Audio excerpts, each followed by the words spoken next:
दुनिया में कुछ घर ऐसे होते हैं जो ऊपर से तो रईस और कला की रोशनी में चमकते हैं, लेकिन उनके दरवाजों के अंदर सिर्फ दुख, आंसू और बर्बादी का अंधेरा भरा है। एक ऐसा ही परिवार है पंडित परिवार। इस घराने की 3 बेटियां सुलक्षणा, विजेता और संध्या। तीनों की जिंदगी ने एक के बाद एक ऐसे भयानक मोड़ लिए कि लगता है उस परिवार को किस्मत ने श्राप दिया है। किसी को जिंदगी भर का एक तरफा इंतजार मिला, किसी का करियर सियासत ने निगल लिया और किसी को तो सबसे खूनी अंत देखना पड़ा। आप उस दर्द की कल्पना कीजिए जो एक लड़की अपनी जिंदगी के आखिरी दिन तक सहती है। सुलक्षणा पंडित, जिन्होंने सारी जिंदगी एक ही आदमी से मोहब्बत की थी, संजीव कुमार से। वो इंतजार करती रही कि वो पलट कर देखेंगे, शादी करेंगे, लेकिन वो हेमा मालिनी के पीछे दीवाने थे। जब हेमा ने इनकार कर दिया तो संजीव ने कसम खा ली कि शादी ही नहीं करेंगे। सुलक्षणा ने भी उसी कसम का साथ दिया, सारी जिंदगी अकेली रही। पर इस इंतजार का हिसाब तो नियति ने 6 नवंबर पर लिखा था। 6 नवंबर 1985 को संजीव कुमार इस दुनिया से चले गए और 40 साल बाद आने वाले 6 नवंबर 2025 उसी तारीख पर सुलक्षणा पंडित ने भी आखिरी सांस ली। एक ऐसी मोहब्बत जिसका अंत तो हुआ ही नहीं, पर जिसे मौत ने भी एक ही तारीख पर समेट लिया। ये इत्तेफाक नहीं, ये तो त्रासदी की मुहर है। ये जो पंडित परिवार है, ये कोई साधारण परिवार नहीं था। ये संगीत के मेवाती घराने से जुड़ा हुआ था। बड़े बड़े दिग्गज पंडित जसराज, पंडित मीना राम, ये सब इनके ही खानदान से थे। इनके पिता पंडित प्रताप नारायण भी इसी घराने से थे और संगीत की शिक्षा उन्होंने ही बच्चों को दी थी। रईसी में जन्म हुआ था। 7 भाई बहन थे, मंधीर, सुलक्षणा, माया, संध्या, विजेता, जतिन और ललित। इतना बड़ा परिवार, इतनी बड़ी विरासत थी, लेकिन उस घर पर मुसीबतें एक साथ आईं। सबसे पहले तो पिताजी ने दूसरी शादी कर ली। वहीं से इस पर मुसीबतों का डेरा लग गया। परिवार में कलह शुरू हुई। फिर अचानक पिताजी का साया सिर से उठ गया। पिताजी के गुजरते ही सारे रिश्तेदार मुंह फेर कर निकल गए। आप सोचिए, जिस घर में संगीत की रईसी थी, वो अचानक दाने दाने को मोहताज हो गया। तब घर की बड़ी बेटी सुलक्षणा ने हिम्मत दिखाई। वो बच्ची ही थी, लेकिन उसने जिम्मेदारी उठाई। स्टेज शोज करती, लता मंगेशकर के गाने गाती। छोटी सी उम्र में ही उसने अपने पूरे परिवार को उस गरीबी के राक्षस से बचाया। उनके बड़े भाई मंधीर पंडित, जिन्हें विश्वराज पंडित भी कहते हैं, उन्होंने भी हाथ बटाया। मंधीर ने भाई जतिन के साथ मिलकर एक म्यूजिक जोड़ी बनाई थी, जतिन मंदिर। उन्होंने किशोर कुमार और मोहम्मद रफी जैसे दिग्गजों के लिए भी काम किया, पर वो जोड़ी चल नहीं पाई। ये इस परिवार के लिए संगीत संघर्ष की शुरुआत थी। सुलक्षणा की किस्मत आगे बढ़ी। 1975 में उन्हें फिल्मों में हीरोइन बनने का मौका मिला। वो टॉप एक्ट्रेस बन गई। गायिका के रूप में भी उन्हें फिल्म फेयर अवार्ड्स मिले। उनके कंधों पर पूरे परिवार का बोझ था। उन्होंने अपने भाइयों और बहनों को आगे बढ़ाने में अपनी जवानी खपा दी। यहाँ तक कि 1983 में जब उनका करियर ढलान पर था, तो उन्होंने अपने भाई बहनों के साथ मिलकर प्रोड्यूसर बनने की कोशिश भी की। ये साफ था कि सुलक्षणा अपने दम पर इस पूरे खानदान को खींच रही थी। 80 के दशक के बाद फिल्म इंडस्ट्री का चेहरा बदला तो इन्हें धोखा मिला। बड़े भाई मंधीर चल बसे तो सुलक्षणा को गहरा सदमा लगा, लेकिन उन्हें ये नहीं पता था कि इनके इसी परिवार के साथ सबसे बड़ा खेल तो उनकी छोटी बहन विजेता के साथ होने वाला है। विजेता पंडित तीनों बच्चों में सबसे छोटी। उसे पहली बार प्यार का एहसास हुआ जब वो महज 14 साल की थी, और वो भी किससे? राजेंद्र कुमार, जुबली कुमार के बेटे कुमार गंधर्व से।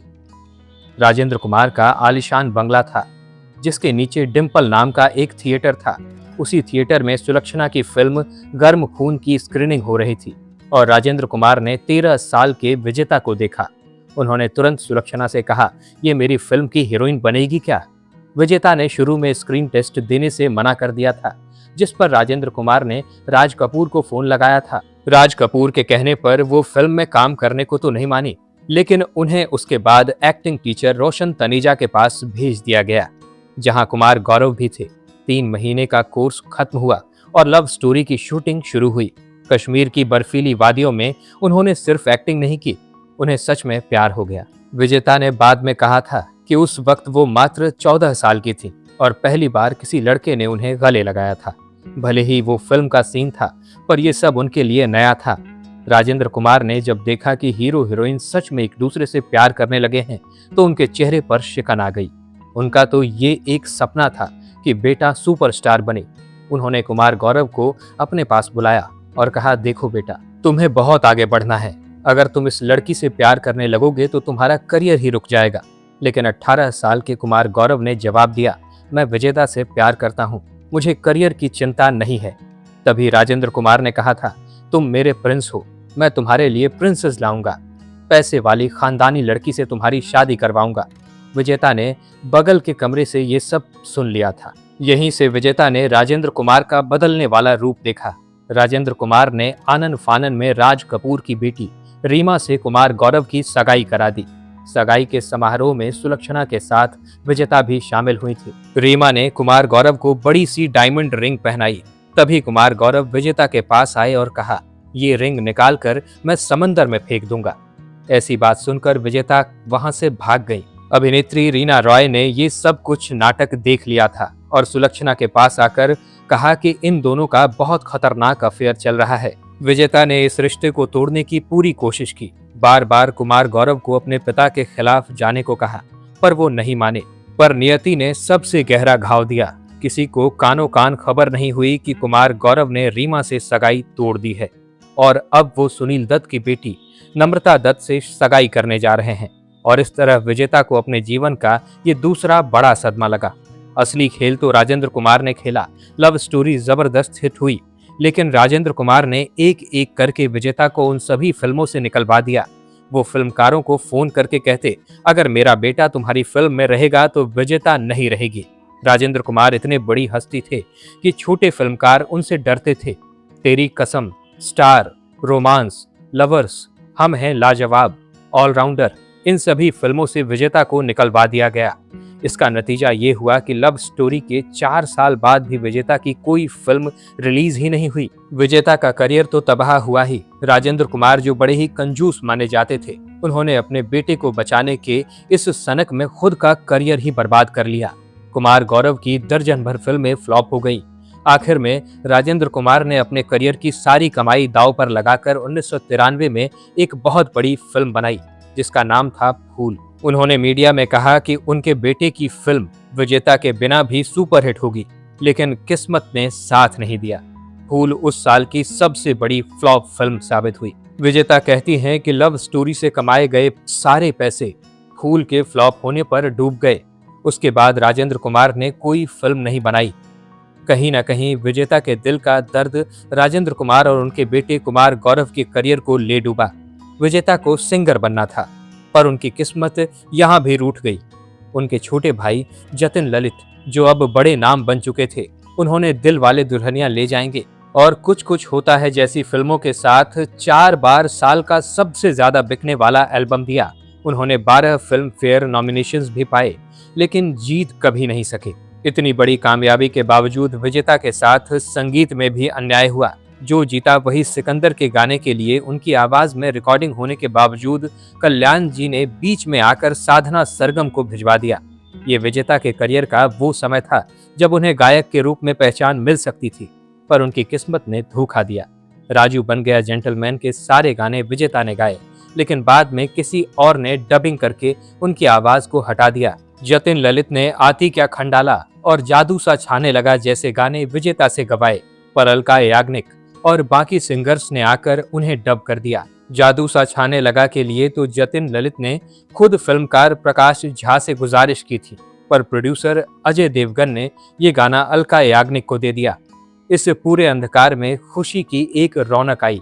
आदेश श्रीवास्तव, आदेश जी जो पहले आर.डी. बर्मन और राजेश रोशन जैसे दिग्गजों के लिए सिर्फ भ्रमण का काम करते थे, उन्होंने अपनी मेहनत से अपना नाम बनाया। उनकी मुलाकात विजेता से 1990 में हुई। आदेश उस वक्त विजेता को खुश रखने की कोशिश किया करते थे, क्योंकि वो कुमार गौरव की यादों से जूझ रही थी। आखिरकार उनकी शादी हुई। शादी के बाद आदेश का करियर उछल पड़ा। उन्होंने शावा शावा सोना सोना जैसे गाने दिए। अमिताभ बच्चन से उनकी नजदीकी बढ़ी और उन्होंने अंतर्राष्ट्रीय कलाकारों के साथ भी काम किया। दोनों भाई जतिन ललित भी सेटल हो रहे थे, पति भी बड़ा नाम कर रहा था। विजेता की जिंदगी में पहली बार रईसी और सुकून लौटी थी। उनके 2 बेटे हुए, अवितेश और अन्वेश, पर किस्मत को शायद ये खानदान सुख देना पसंद नहीं था। साल 2010 में आदेश जी को कैंसर डिटेक्ट हुआ। ये विजेता की जिंदगी का तीसरा बड़ा सदमा था। 5 साल में जो कुछ भी आदेश ने कमाया था वो सब इलाज में लग गया। लाखों लाखों रुपए के इंजेक्शन लगे। यहाँ तक कि आदेश के बड़े भाई चित्रेश श्रीवास्तव की भी साल 2011 में कार दुर्घटना में जान चली गई। विजेता पर जैसे दुखों का पहाड़ टूटता ही जा रहा था। आदेश ने इलाज के लिए अपने सारे पैसे लगा दिए। आखिरकार 5 सितंबर साल 2015 को आदेश इस दुनिया को अलविदा कह गए। उनकी आखिरी फिल्म वेलकम बैक उनके 51वें जन्मदिन 4 सितंबर पर रिलीज हुई और अगले ही दिन वो कोमा से बाहर नहीं आ पाए। ये विडंबना इस परिवार की कहानी में हमेशा दर्द बनकर रहेगी। आखिरी समय में शाहरुख खान उनसे मिलने पहुंचे थे और आदेश ने उनसे कहा था, मेरे बेटे अवितेश का करियर अब आपके हाथ में है। विजेता को आज भी इस बात का बहुत दुख होता है कि उनके भाइयों और पति ने शाहरुख खान का करियर बनाने में सहयोग दिया, लेकिन पति की मौत के बाद बॉलीवुड का कोई भी बड़ा सितारा उनके घर दुख जताने नहीं आया। अब इस पंडित परिवार की कहानी का सबसे स्याह पन्ना पलटना बाकी है। सुलक्षणा ने प्यार खोया, विजेता ने करियर और पति खोया, पर ये बीच वाली बहन थी संध्या पंडित। उनकी कहानी सुनकर तो दिल पर आघात होता है। वो बच्ची जिसने बचपन में दूर के राही फिल्म में बाल कलाकार के रूप में काम किया था, दिसंबर साल 2012 में वो नवी मुंबई में एक NRI कॉलोनी में लापता हो गई। परिवार सदमे में था। विजेता और भाई जतिन ललित दिन रात उनकी तलाश में थे, लेकिन कुछ दिन बाद पुलिस को संध्या के घर के पास दलदली इलाके में खुदाई के दौरान कंकाल के टुकड़े मिले। फॉरेंसिक रिपोर्ट ने पुष्टि की कि ये संध्या पंडित ही हैं। हत्यारों ने उनके टुकड़े टुकड़े करके अलग अलग फेंक दिए थे। इस जघन्य कांड में उनके अपने बेटे रघुवीर सिंह का हाथ था। ये मामला पैसों और प्रॉपर्टी से जुड़ा हुआ था। रघुवीर ने अपने दोस्तों के साथ मिलकर अपनी ही मां को खत्म कर दिया। बाद में कोर्ट ने उन्हें ठोस सबूतों की कमी के कारण बरी कर दिया।